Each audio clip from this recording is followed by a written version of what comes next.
Hello, welcome to week 7. Great work so far on week 6 stuff. I've started to look through your topics for your dissertation on task stream and some of your work in week 6. I will continue to work through that. I love seeing the honesty that you have with your APA. It's great work, so I'm really, really happy with it. Thank you so much. If you are struggling with task stream, I've sent a couple emails to a few people who I did not see your task stream uploads. If you're struggling, I am more than happy to meet with you through Zoom or however we need to do to help you get those things uploaded. Okay, so that brings us to week 7.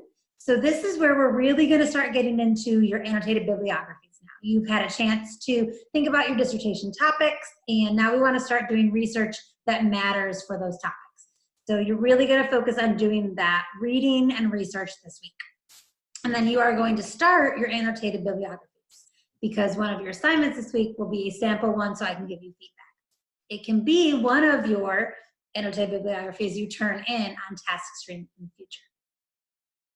I've listed the common APA mistakes again for you. Just to review, that is the list of all the APA tips for writing. Make sure that you are keeping up with those. These are the ones that I've seen the most. If there's any that you do not understand on there, please let me know. The biggest thing I have seen people do is number 1 here with the writing in past tense.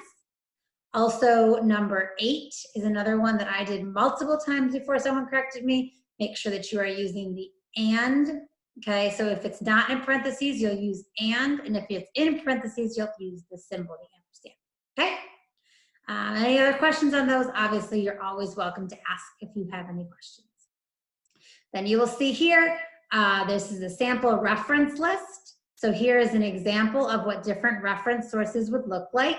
This is also obviously in your APA manual, but this is just kind of a quick resource for you.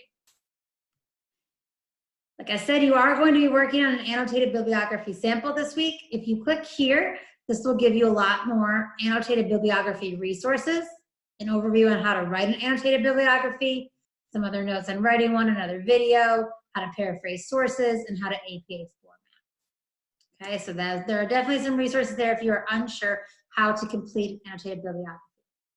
This week, you will include 1 of your samples, and what I will do is I will look at the sample you give, and I will provide you feedback on that sample.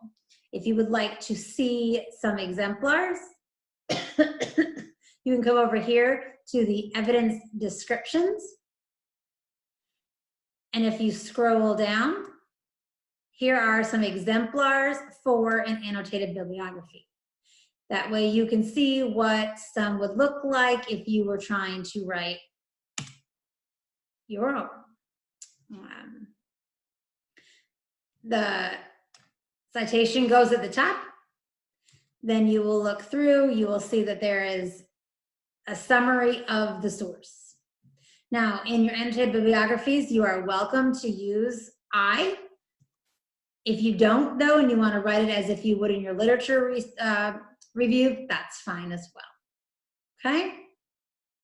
So, back here, just a heads up, as we move into week 8. I'm sorry, not week 8. That is my fault. Week 10, maybe? Okay, I'm sorry. I apparently have lost my mind. Let me look at the seminar calendar.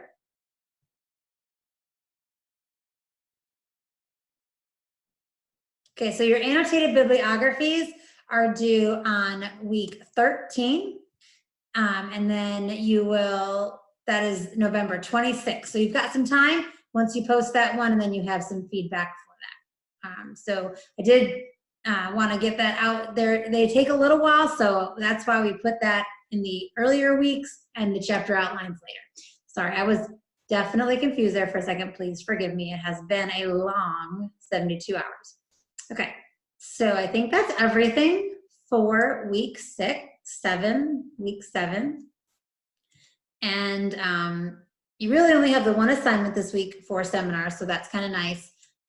If you have any questions, as always, I'll be glad to have a Zoom meeting with you, talk over the phone, just email me, whatever you need. And I look forward to hearing from you. Okay. Sorry for all my errors as I was walking through that. Okay. Have a great night. Bye.